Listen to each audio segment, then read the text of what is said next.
Tonight, greetings, fellow travelers.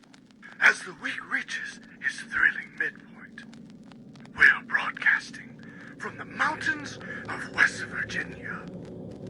Embrace the spirit of adventure as you join us on this daring journey through the untamed wilderness of Let's Find Out with Diego.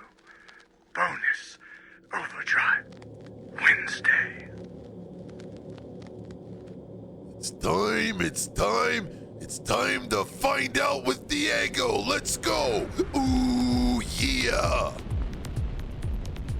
On this episode of Bonus Overdrive Wednesday, our guest boasts one of the most interesting origin stories we've ever encountered. Voted best local band by STL Headliner for an incredible 3 years running. Their electrifying sound and stage presence have landed them opening slots for legendary acts like Quiet Riot, Stryper, Autograph, and Anvil. They're part funeral procession, part horror show, and all-out American heavy metal. All this plus more. Please welcome our good friends and first-time guests, Torchlight Parade. My friends, welcome to Bonus Overdrive Wednesday. Hello. Hey. Oh yeah. Welcome. Man, I've been waiting for this for a very long time now, and during the pre-show, I was telling you about how I found out about the band. But before we begin, and we talk about your origin stories and what you guys have been doing lately, can you introduce yourselves to our friends and the listeners of Bonus Overdrive Wednesday? My name is Torch, stage name, and Matt is my regular name, and I'm the singer and the screamer and the master of ceremonies, I guess, of nightmares. But during the day, I embalm dead bodies all day and prepare that and get together with the boys and play some heavy metal. I love how you said American heavy metal, man. That just sounds so cool.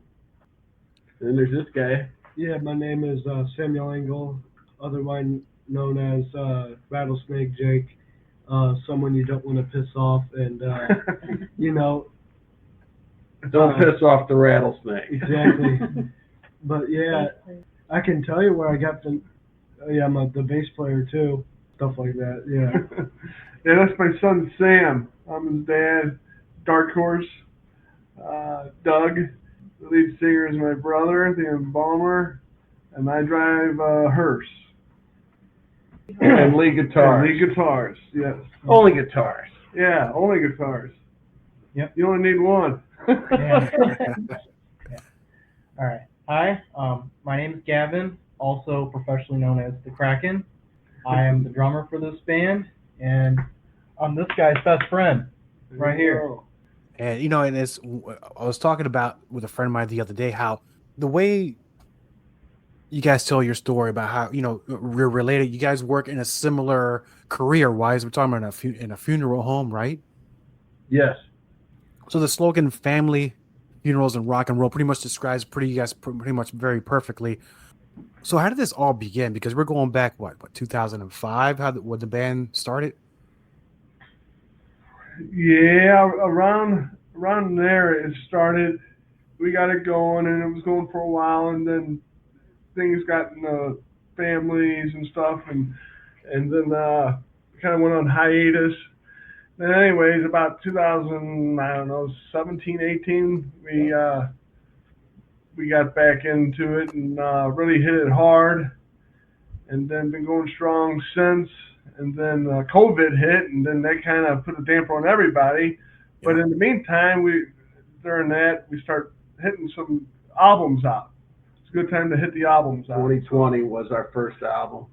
Yeah, and then self-titled album that we had, Never Laugh When Rehearsal Was By, which is tells the story of the funerals. And then the latest one, Children of the Night. It's like a monster album. Absolutely. You're underselling it, man. It's more than a monster album. That thing is pretty badass. And, as I'm watching the videos, and I think I've found some snippets of some of the live performances you've done, it kind of reminds me of the days where I grew up when I was first getting into heavy metal, back when stage presence was a thing and performance was a thing. You going back to days of, Dio had his Dragon, you had Alice Cooper, you had Wasp, they had great stage shows, and their music really stood out, not because of the stage show, because the stage show was kind of like secondary, but the music, if you have a stage show without good music, it doesn't make sense. You guys mix both perfectly. So was this always the intention of the band with having such a stage presence like this? Yeah, there is a recipe, and I think we found it. And with the name Torchlight Parade being a funeral procession at night, and me being an embalmer and singing, and my brother and I, we write all about the funeral business and mortuary, and stab them and slab them, and all that goes with it. It's its own little genre, it's mortuary metal, man. I guess if there's a genre, we would probably be the only ones in it. But we try to bring that daily job in the lyrics and such with the funeral, and then we mix the monsters in, and we just bring that heavy metal to life, man, as much as we can. And with the stage present, we bring the coffin in on stage, and I got booked that lights on fire, and all kinds of different things that we do, and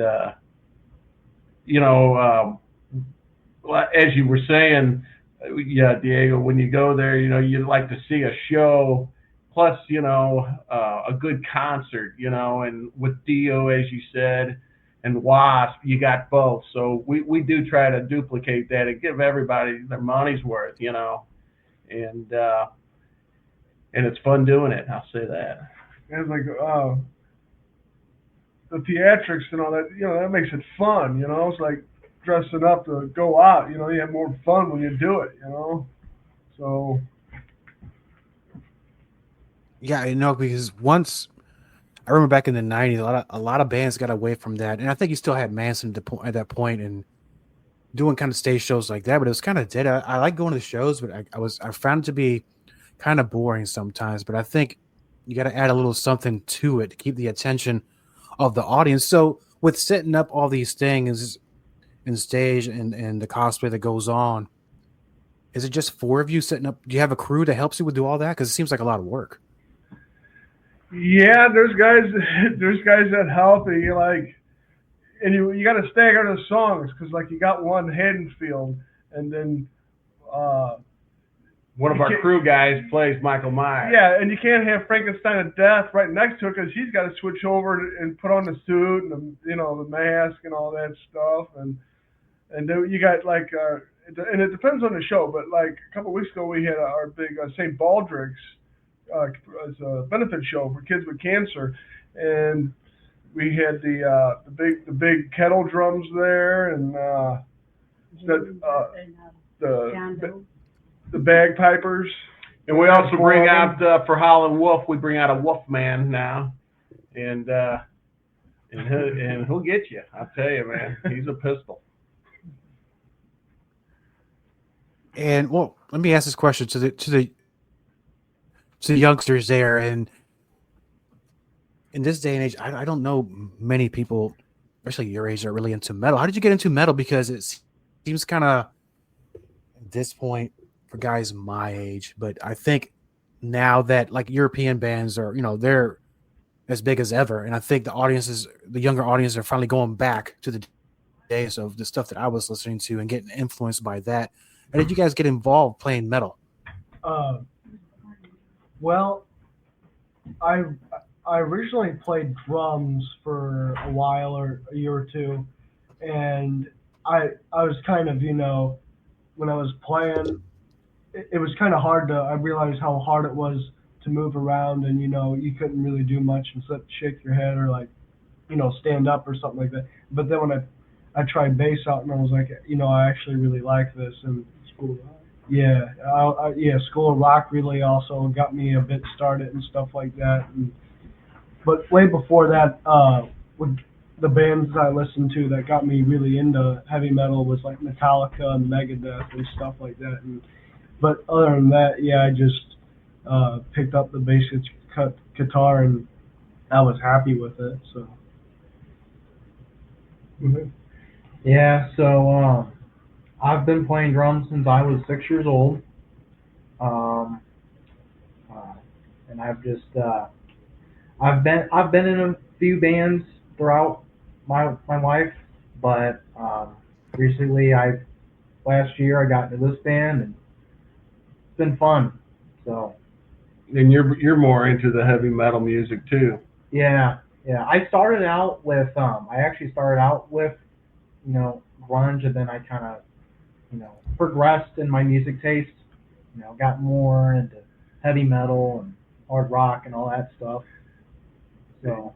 And these guys are quiet right now because they call him a Kraken, because when he's up there, his arms are flying. I mean, he's like an octopus. And Sam, Rattlesnake, he's on the floor just going the bass licks down and just going to town and, having fun.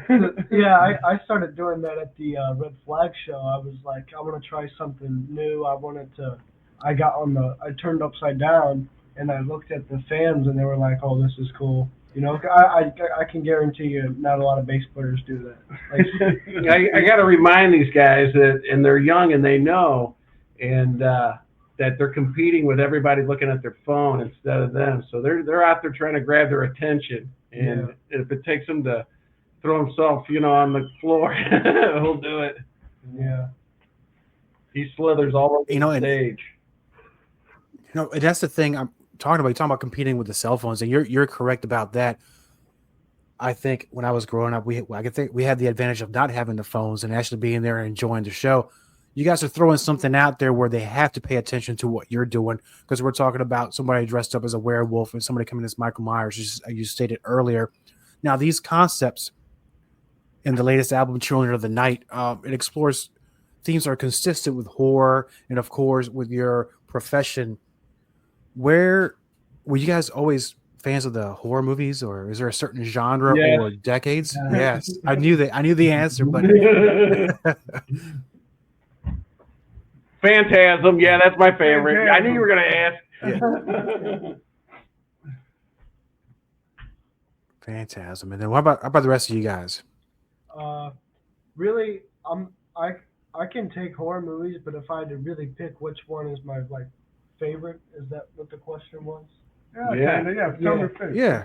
My favorite is really Nightmare on Elm Street. That's the really one I really like a lot.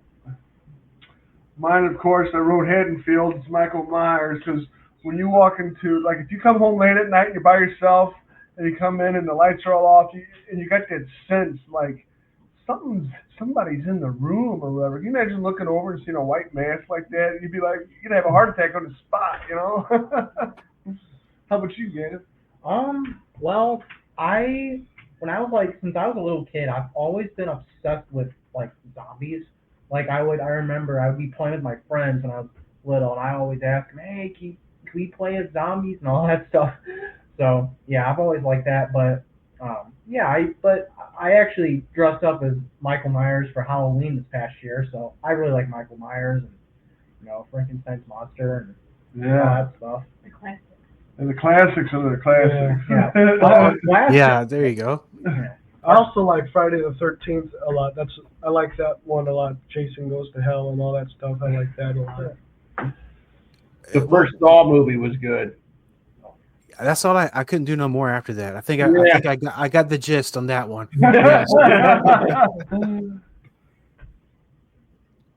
So then I'm thinking, as you guys are writing these songs and you're talking about influence not only from your possession in horror movies too, but there have been songs where it comes out a little bit more on the Christian side of things, more spiritual songs like that. Is that something you guys were also, because we talked about before we even started, you were fans of Christian metal and rock as well. Did that come from that as well, or is that something you grew up with? Well, kind of both. Grew up with it, men of faith. And the other thing is, when you go to a funeral, you're going to hear about the afterlife, and when you're in America, most families are Catholic, in America, and we throw out Stryper throws out Bibles, which is great. We throw out rosaries, because that's something that you're going to see a lot at a funeral, So when, the life after death type thing, it gets you to think, So when you read the lyrics, there it is, You can, do with it what you want. Where you going to go? Yeah. South of heaven? Well, preferably not. At least No, we don't want to go there. It's a good album though by Slayer. Yeah, that was my favorite album. I think I was in 7th grade when that came out, or 8th grade. No, it still stands the test of time.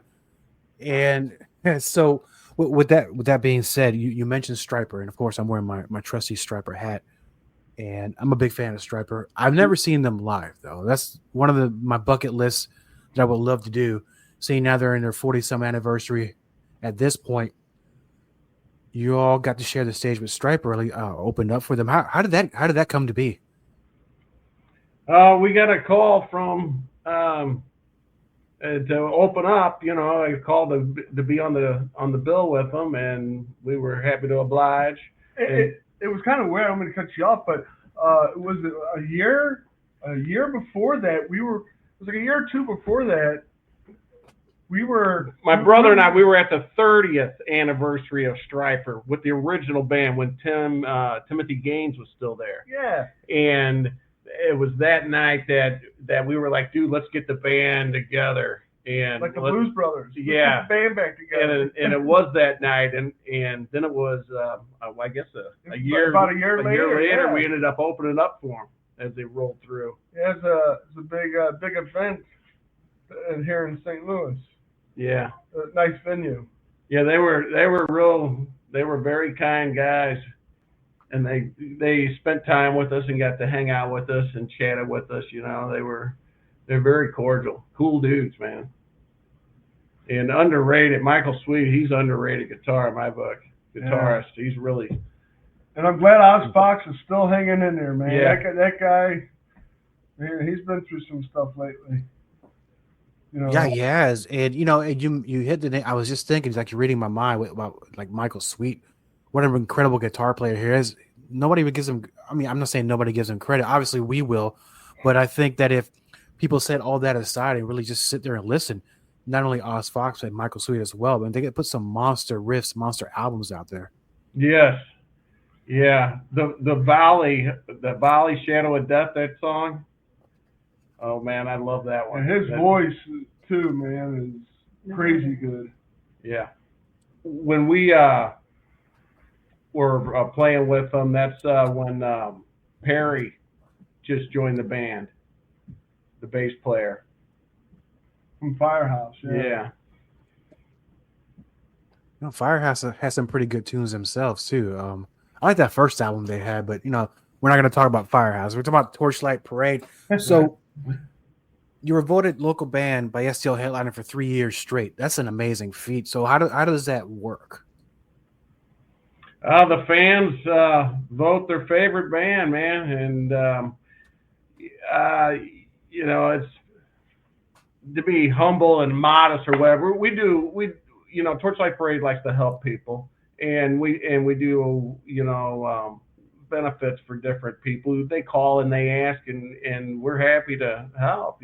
Toys for Tots. And I think that maybe I wondered too, Diego. I was like, why 3 times? And I think that has a lot to do with it. Not that we do it for that. I mean, it's just a trophy. But God is good, man, and it's nice to have those things.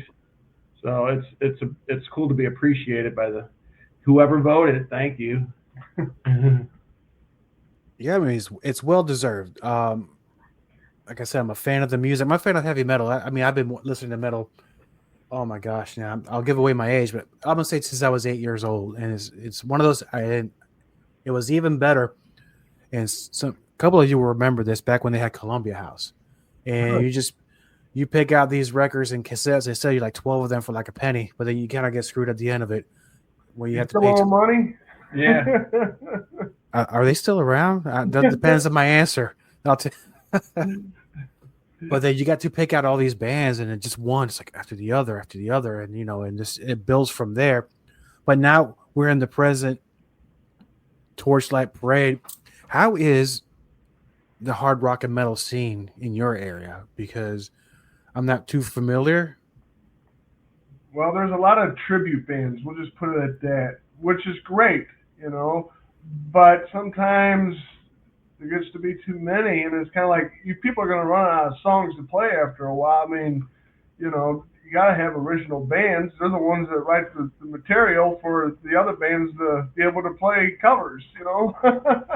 Yeah, it won't be long before there'll be a Torchlight Parade tribute band, I'm sure. Yeah. Here in St. Louis, man. I mean, they have, my brother's right, they have them for everything. But it's all on your demographics where you go, you know, different places. It's nothing but originals, you know, and that. But right here, we're trying to bring it back, man. And we're making a little ground, you know. And there's some other good heavy metal bands here in St. Louis, too, that we play with and that.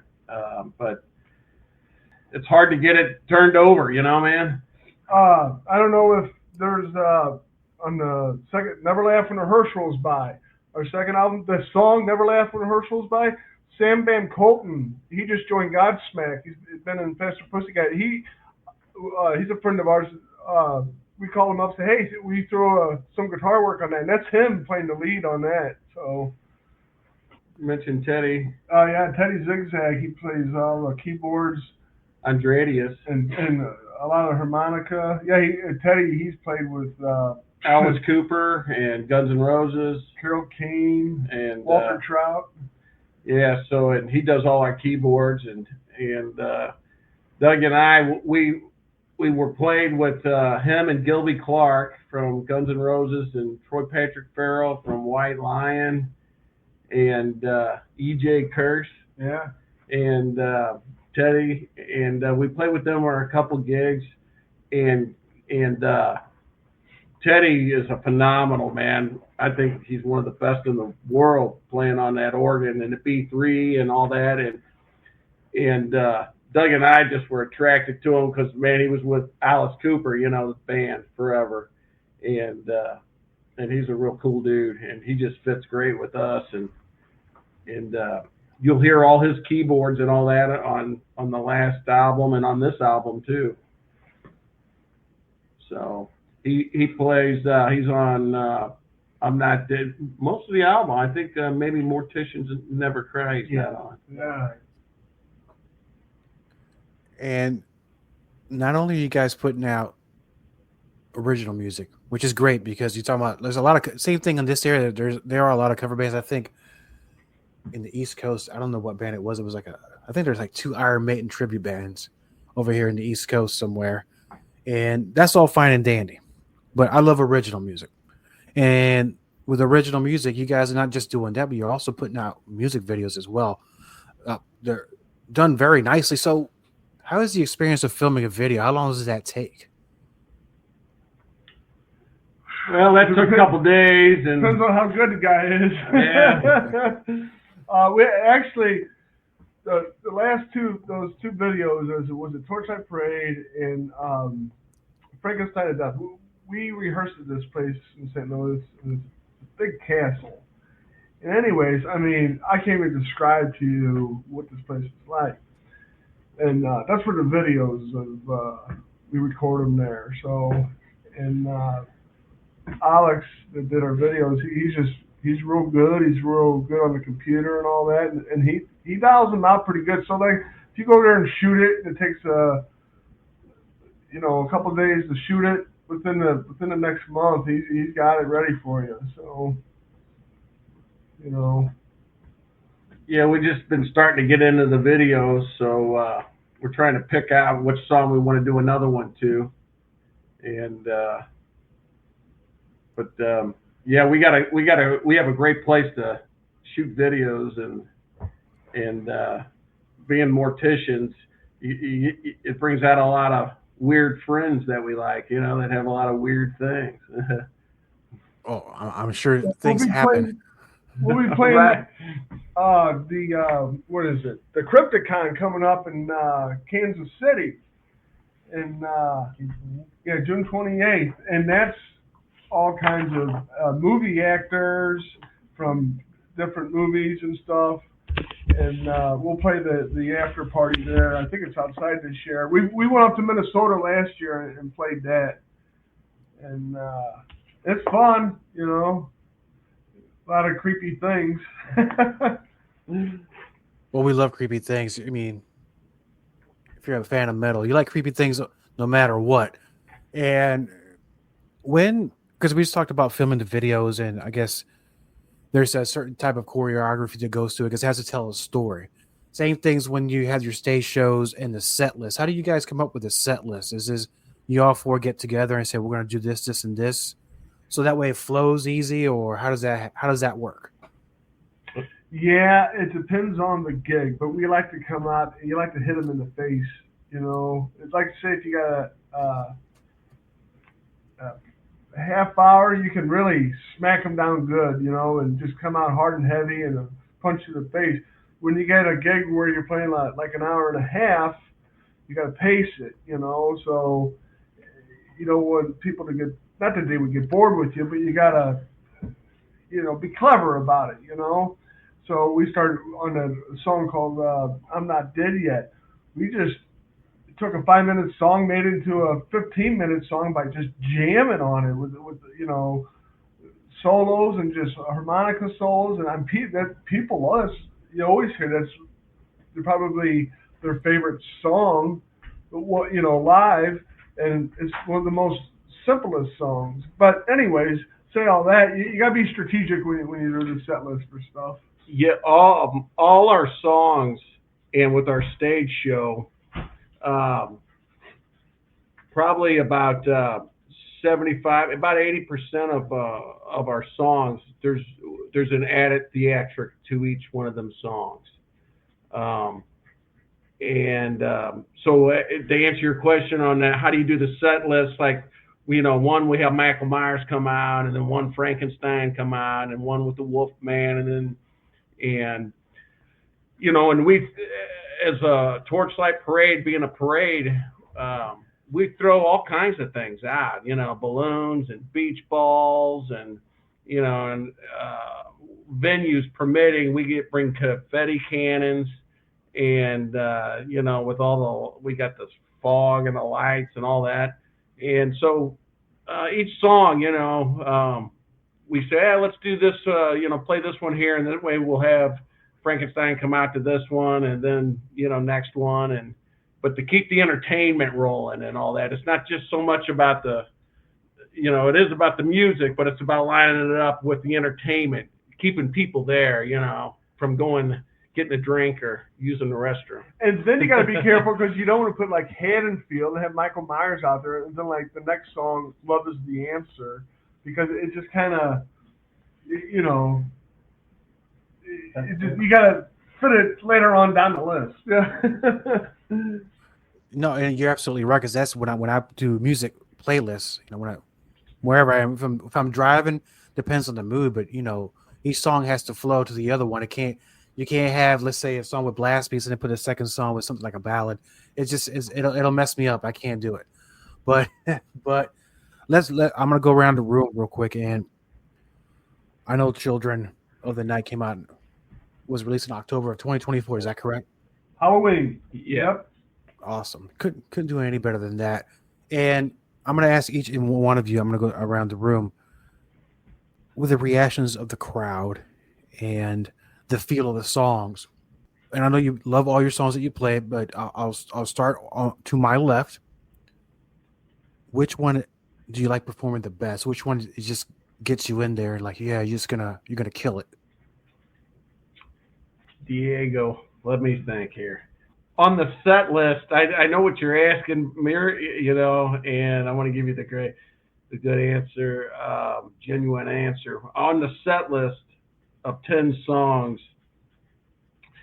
when I really enjoy doing Haddonfield and Frankenstein, it would probably have to be Haddonfield, I would say, if I was going to. That's just a fun one for me to do. I really enjoy doing that one. There's a part, though, in Dancing with the Dead that I take Sammy here, and I lift him up real high, with like an Ozzy Randy tribute, and I'm holding him up there, and he's just cranking on that bass, and dude, the crowd's loving it, and that's a special part. The song's cool, but my favorite one that I look forward to jamming on stage is at Haydenfield or the Frankenstein. Oh yeah. Sammy, Yeah. what's yours? Oh Jesus, it's gotta be Morticians Never Cry. Yeah, Sammy was Yeah. had his hand in writing that. Yeah, That's a killer cut. I was in the middle of trying to figure something out because the album really only had 9 songs at the time, and I was like, we need to at least have, some albums have like 8 songs that are like, I don't really like when albums have 7 songs. It's just something I never really understood. Or 8 songs is not bad, but then the album was, there was coming to a point where there at least needed to be one more song. I feel like every song should sound have a different kind of sound to it or something like that. So I put together this song. It was a mix between like heavy metal and just rocking out and stuff like that. There was also not necessarily a ballad part, but there was a more slower part to it. It started off very heavy and then it got slower as it went, stuff like that. I really like when there's a heavy metal song that starts up heavy and then towards the end gets slower and slower, like, Pantera and stuff like that. What's the song called? Cemetery Gates. It starts off slow and then it gets heavier, but, I really like to start off heavy and then get slower towards the end of the song, so that's how Morticians Never Cry kind of went, in my opinion. Well, mine would be, I'm kind of like my brother. I almost got 2 of them. Frankenstein of Death, that's a fun one to play because it's just, I don't know, man. I like the way I play guitar on that one with the wavy bar open and going down and with the wah, and it's just fun to play. And then you look over and Frankenstein's out there. My brother's got a whip, and he's, and you're looking at people watching what's going on up here. Yeah, I got a full-blown cattle whip, So, anyways, there's that. But when it comes time for I'm Not Dead, it's like that's my chance to really throw out a bunch of leads because we take that song and we just keep going. But people love it. When you're done, they're like, man, because it's exhausting after you're done playing it because you're just, your fingers are going to town. You look over, everybody's firing on all cylinders. It's just a fun tune to play, and we speed it up, and I got a voice box on it, and it's just fun. And there's not really a time set to say end it. It's like once you just know to end it, you end it. You're improvising at the time, So, Gavin? I'm kind of with Doug. I would say I kind of have 2. One is definitely I'm Not Dead, 'cause that's like my chance to, I get to play really fast and do a whole bunch of stuff. We get to do a whole bunch of stuff. It's just really like fun. And I would say obviously, I'd say my second, because one of our songs on the album is actually a drum solo of mine called Shadow Run. And that's kind of like my time to shine, and the spotlight's kind of on me, and I get to let all the adrenaline out, So I would have to say those 2, definitely. So you're talking about Shadow Run, and that is like a solo thing for him. If you notice, Shadow Run is right before Vampire Night on the album, and Shadow Run is kind of like the mood to where Van Helsing's chasing Dracula. He's in his carriage with the horses, and they're hauling. The sun's about to come up, and hauling to the castle, hauling ass, and right on his tail. Dun, dun, dun, dun, dun, dun, dun, dun. He's got to make it to the castle before the sun comes up, and then it goes right into the Vampire Night. Yeah. We tried to make it tell a story too, Yeah, and everything makes sense. Everything flows throughout the album from top to bottom, and so I'm always curious when musicians and bands, they go on tour, they travel. whether they're in an RV, in a van, or whatever they're doing. Let's say all four of you guys are sharing a vehicle. What's on the tape deck? What's playing on the way to a show? Usually this day and age, everybody's got your own earbuds. In my car, it would be impossible because Well, I would blast your ears with my radio.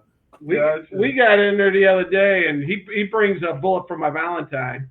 yeah, I'm a big Bullet for my Valentine guy. You know, But I'll play Judas Priest. That's my go-to. Judas Priest, Barry Manilow. No. Yeah. And we all have our guilty pleasures of music, though, so that's all right. All right. How about you, Kraken? What was the question? What do I like to do? What's on your playlist when traveling? When we go, I would say anything. Sometimes I'd say our music, but I really like listening to Cinderella, the band. Because Sam, he actually taught me that band, and yeah. I got really into it. I showed him. He showed me a song. It was like one day, he showed me this song of theirs. It was on their third album, Heartbreak Station. It's called The More Things Change. And I was like, oh my gosh, this is so catchy. And then from there, I just started listening to everything, and I just got really into it. That's a terrific song. Now, I don't know about Cinderella, but my favorite album by them, it's got to be Night Songs. What an opener. Yeah. The way it starts, it's dark, it's edgy, it's hard rock, it's glad, it's all into one, but it's a really solid album. Now I'm glad you brought that up because now I'm gonna have to play it here a little bit later. Yeah. And I know that the album so far is rather new, only a few months old at this point. And there's always people going to be asking, so what's next? What's next for Torchlight Parade? Where are you guys going to be at? Are you working on new material? Are you? What's going on? Yep, we're working on, well, it seems like every 2 years we put out an album, right? So we're working on the next one. And it's going to be pretty hard. Songs so far are pretty hardcore. It's going to be a little different. Yeah, a little more heavy. Yeah. And we're kind of shedding off the monster side, and that it's more serious and more an unveiling of the spiritual world, what's going on there. But it's done very tastefully, and the stage will still be the same when we do our theatrics, but this album-wise, it's going to be a little, like he said, a little more serious. Yeah. Yeah, well, like one of our songs, well, I'll just give you a teaser. It's called Hell's Most Wanted. So. I think it's talking about pavement. Yeah, I did. My brother wanted me to mention about our signing for the at Pavement Entertainment, and we just got on that label, and there's a bunch of great artists on there, and so we're happy to work with them, and some good opportunities are coming down the pike. So for now, though, with them, we're just doing Children of the Night, and but we're working on constantly working on more material and new songs. So, which is fun, and you just keep going, man. Keep going. We're already working on the artwork for the next one because we're big in the artwork. Like when you pick up some albums, I'm one of those guys, I'll judge a book by its cover a lot of times. I'm sad to say that, but when you like pick up an Iron Maiden record, you're like, holy cow, I have to listen to this, you know? So, because it grabs your attention. Yeah, how cool is this, Diego, man? So you got the Children of the Night vinyl out right now. I love vinyl. I got them on my wall. This here, you got this vinyl? I'm about to, as soon as I get off of here. Well, look at that. Show the Dracula. I don't know if you can see it. There you go. That's amazing, man. I love everything. I love everything about it. It brings me back to my time. Yeah. And my son Leo, he's the artist. He drew that, and then we got the splatter vinyl with the Frankenstein of Death. So. And on the last song on there, Dancing with the Dead, we got the bagpipers from the funeral home. So there's bagpipers on that song, Dancing with the Dead, and that's our closer song. So Yeah, that's a great pick me up, great party song, man. It's got a good vibe to it. And then, well, now that you mentioned the vinyl and how to pick that up, so let's talk about Torchlight Parade, the website, socials, and where can we find all this awesome merchandise? You can go to torchlightparade.com, and right now I think our summer collection's in, so we got some new shirts. Yeah, mankinis. Yeah, shot glasses and all kinds of goodies. And then on Facebook, we're Torchlight Parade St. Louis Metal Band, and Instagram we're torchlightparade.com, and TikTok Torchlight Parade. It's all Torchlight Parade. So we were fortunate to get it all in Torchlight Parade. It's pretty easy. If you go to the website though, torchlightparade.com, it's got all where you can click and go everywhere you want to go. Awesome. Which brings me to the part of the show where I am absolutely delighted to play this song. It's one of my favorite songs on the album. And if you don't mind, I'm going to play a little Frankenstein of Death. And while I cannot do a Casey Kasem voice or bring it in, can I get one of you guys to volunteer? Introduce the song. Bring us in, brothers. Good. Introduce the song. This is Casey Kasem, and we're going to give you some Frankenstein of Death by Torchlight Parade. Yeah. Thanks to my friend Torchlight Parade with Frankenstein of Death on Bonus Overdrive Wednesday right now. Thank you, gentlemen.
All content on this broadcast is a property of Diego the Podcaster and is served directly from our servers with no modification, redirects, or rehosting.